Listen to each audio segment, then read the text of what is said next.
Good morning students, कैसे हो students. Last topic में अपन ने डिस्कस किया था केमिकल आंटी के एक्टिवेशन एनर्जी और आर्हेनियस इक्वेशन।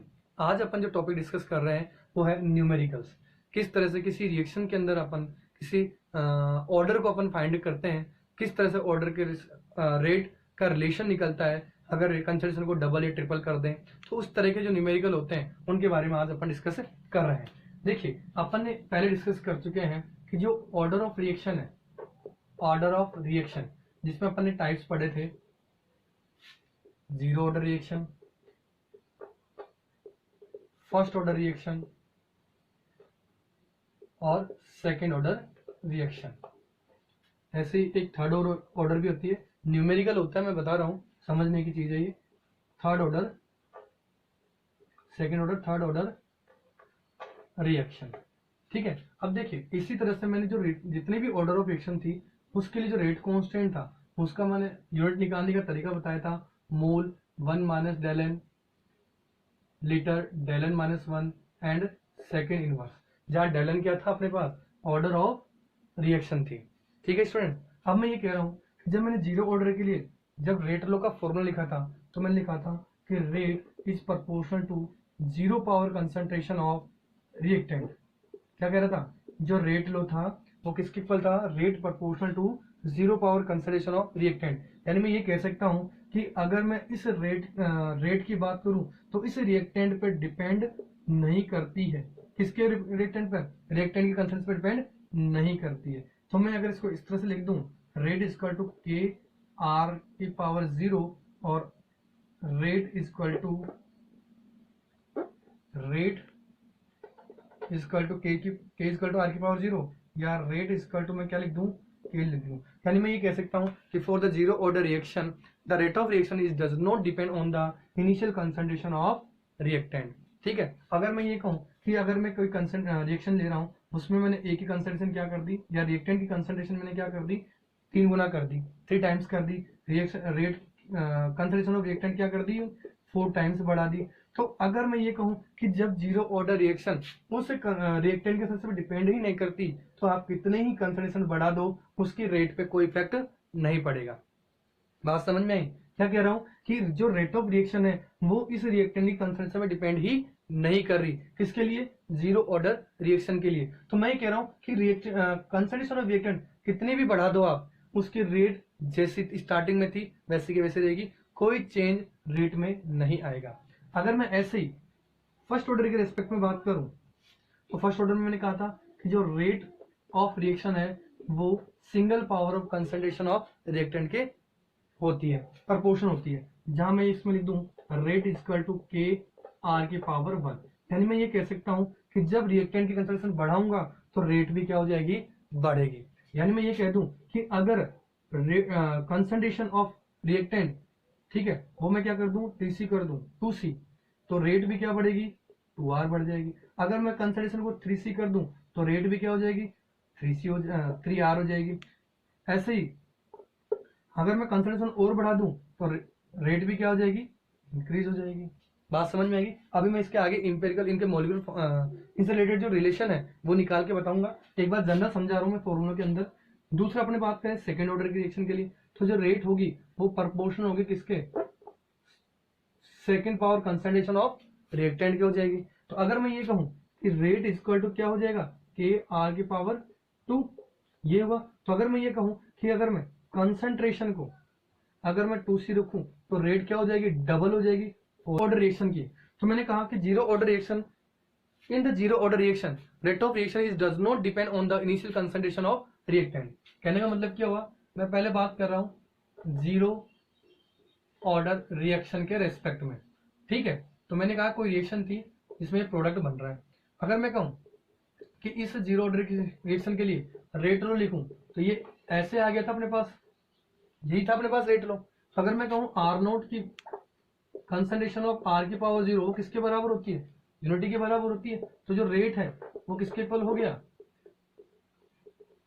रेट कांस्टेंट के इक्वल हो गया क्या, यही है, ठीक है। तो अगर मैं ये कहूं कि जीरो ऑर्डर रिएक्शन के रिस्पेक्ट में अगर मैं कंसंट्रेशन को रिएक्टेंट की कंसंट्रेशन उसको 2C कर देता हूं तो भी रेट फिक्स रहेगी। अगर मैं 3C कर देता हूँ तो भी रेट वही रहेगी, अगर मैं 4C रखूँ तो भी रेट एज इट इज ही रहेगी, कोई चेंज नहीं आएगा। ठीक है, बात समझ में आ गई। तो अब मैं यही चीज अगर मैं फर्स्ट ऑर्डर रिएक्शन के रिस्पेक्ट में लूँ तो चलिए देखते हैं अपन।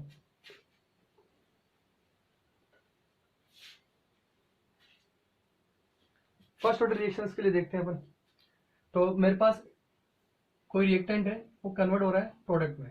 मैं किसकी बात कर रहा हूँ? फर्स्ट ऑर्डर रिएक्शन की बात कर रहा हूँ। तो रेट लो क्या था? रेट इक्वल टू हो गया के एक आर की पावर 1। ठीक है, अब मैं ये कह रहा हूँ कि जो रिएक्टेंट की कंसंट्रेशन है वो मैं डिफरेंट डिफरेंट ले रहा हूँ। जैसे मैंने कहा कि इस आर की कंसंट्रेशन क्या कर दी मैंने? डबल कर दी। जब कंसंट्रेशन डबल कर दूंगा तो रेट पे क्या इफेक्ट पड़ेगा वो देखते हैं अपन। तो अगर मैं पहले जनरली कहूँ कि ये रेट R1 कह दूँ इसको, R1 इक्वल टू क्या था? के आर की पावर 1। ठीक है, अगर मैं R2 देखूं तो अब क्या हुई? डबल कंसंट्रेशन क्या हुई? 2 टाइम्स होगी, के 2R हो गया क्या? ठीक है, अब मैं इन दोनों के जो रिलेशन देखता हूँ तो देखो R2 इक्वल टू क्या था? इस 2 को बाहर ले लीजिए तो 2K आर की पावर 1 हो जाएगा। अब देखो ये जो रिलेशन है वो किसके इक्वल हो रहा है? R1 के इक्वल हो रहा है। तो मैं ये कह सकता हूँ कि R2 इक्वल टू क्या हो जाएगा? 2R1। तो मैं कह रहा हूँ कि जब रिएक्टेंट की कंसंट्रेशन बढ़ेगी, जितनी रिएक्टेंट की कंसंट्रेशन बढ़ेगी उतनी ही रेट ऑफ रिएक्शन भी क्या होगी? बढ़ जाएगी। उस रिएक्शन के लिए रेट भी उतनी ही बढ़ जाएगी। ठीक है, ऐसे अगर मैं एक और एग्जांपल लूं, अगर मैं इसी रिएक्टेंट की कंसंट्रेशन को 3 टाइम्स कर देता हूं, ठीक है, तो फिर रेट पे क्या इफेक्ट पड़ेगा वो देखते हैं। तो R1 अपन क्या रख रहे हैं? जनरल जो ही के आर की पावर 1। अगर मैं R2 की बात करूं, अब क्या कर दिया मैंने रिएक्शन को, जो रिएक्टेंट है उसकी कंसंट्रेशन क्या कर दिया? 3 टाइम्स कर दिया, तो के 3R की पावर 1 कर दिया मैंने। ठीक है, अब देखिए रिलेशन R2 क्या हो गया? ये 3 को बाहर ले लीजिए, के आर की पावर 1। तो ये क्या हो गया अपने पास? यही आ रहा है क्या? तो R2 कितना टाइम्स हो गया? R2 हो गया 3R1 के इक्वल हो गया। कर सकते हैं ऐसा? ठीक है, ऐसे अगर मैं चेंज कर दूं कंसंट्रेशन को, 4C कर दिया मैंने, तो जब भी कितनी भी कर दो भले आप 8 टाइम्स बढ़ा दो आप, तो रेट पे क्या इफेक्ट पड़ेगा आप इजी वे में कैलकुलेट कर सकते हैं। तो R1 इक्वल क्या हो गया? के आर की पावर 1 है, तो R2 कितना हो जाएगा? के 8R की पावर 1 हो जाएगा। तो इसको बाहर ले लीजिए 8, तो क्या बच गया? के आर की पावर 1। ठीक है, तो R2 किसके इक्वल हो गया? R2 इक्वल टू कितना हो गया? 2R1 के इक्वल हो गया। यही था अपने पास। तो मैं कह रहा हूं कि जब कंसंट्रेशन को अगर मैं बढ़ा रहा हूँ 8 टाइम्स कर रहा हूँ तो रेट भी क्या हो जाएगी? 8 टाइम्स बढ़ जाएगी। तो ये था अपने पास फर्स्ट ऑर्डर रिएक्शंस के लिए। बात करें अपन सेकेंड ऑर्डर रिएक्शन के लिए।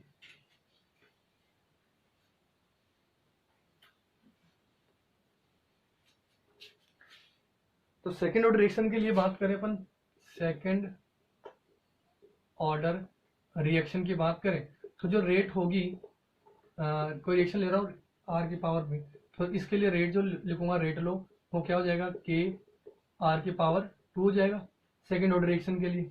ठीक है, जो एक्सपोनेंट है वो कितना है? 2 रहेगा यहाँ पर। अब देखिए मैं कह रहा हूँ कि अगर मैं इनिशियल कंसंट्रेशन की बात करूँ उसको आफ्टर टी टाइम मैंने इसका क्या कर दिया? मैंने रिएक्शन के रिएक्टेंट कंसंट्रेशन क्या कर दी? डबल कर दी। क्या कर दी? डबल कर दी। अब उस रिएक्शन की रेट पे क्या इफेक्ट पड़ेगा? तो इस रिएक्शन के लिए देखो R1 की पहले लिख लीजिए, क्या आ रहा है? आर की पावर 2 आ रहा है। ठीक है, तो R2 कितना हो जाएगा वो देख लीजिए, डबल कर रहा हूँ कंसंट्रेशन को, के 2R की पावर 2। अब ये 2R की पावर 2 बाहर ले लीजिए इसको, 2 की पावर 2 के आर की पावर 2 कितना हो गया? 4K आर की पावर 2। देखिए R2, अब देखो यहाँ जो रिलेशन है वो रिलेशन ये रहा, यानी R2 क्या हो गया? 4R1 के इक्वल हो गया क्या? तो जब मैंने रिएक्टेंट की कंसंट्रेशन को डबल किया तो रेट कितनी हो गई अपने पास? 4 टाइम्स हो गई। ठीक है, क्या हो रही है? 4 टाइम्स हो रही है। तो पता चल रहा है कि जब किसी रिएक्शन के अंदर रेट को अगर मैं कंसंट्रेशन को डबल करता हूं और उसकी रेट उसी के डबल 2 टाइम्स हो जाती है तो अपन कह सकते हैं कि वो जो रिएक्शन होगी वो क्या होगी? सेकेंड ऑर्डर रिएक्शन होगी। एक और क्वेश्चन ले लेते हैं इसी में। अगर मैं इसकी कंसंट्रेशन को हाफ कर देता हूँ, कितनी कर रहा हूं मैं? हाफ कर रहा हूं, तो अब रेट क्या होगा? सॉरी, अब रेट क्या होगी कंसंट्रेशन के अंदर? देखिए मैंने क्या कहा, R1 इक्वल टू क्या है अपने पास? के आर की पावर 2 है। अब इस रिएक्टेंट कंसंट्रेशन को अपन क्या कर रहे हैं? हाफ कर रहे हैं, तो ये लीजिए 1/2 r की पावर 2, ठीक है। तो r2 क्या हो गया, k, इसको बाहर ले लीजिए, 1/2 की पावर 2 k r की पावर 2, तो r2 इक्वल क्या हो गया 1/4 k r की पावर 2। अब देखिए रिलेशन देखिए, ये रहा, तो ये किसके इक्वल हो गया 1/4 r1 के इक्वल हो गया क्या। जब मैंने कंसंट्रेशन को हाफ कर दिया तो जो रेट होगी वो कितनी होगी 1/4 होगी। तो पहली इनिशियल जो रेट थी उसके बाद में जो आफ्टर टी टाइम जो रेट हो रही है वो क्या हो रही है, उसके कंसंट्रेशन के हाफ करने के बाद में 1/4 हो जाती है। ठीक है स्टूडेंट्स, आगे नेक्स्ट टॉपिक नेक्स्ट वीडियो में डिस्कस करेंगे। Thank you.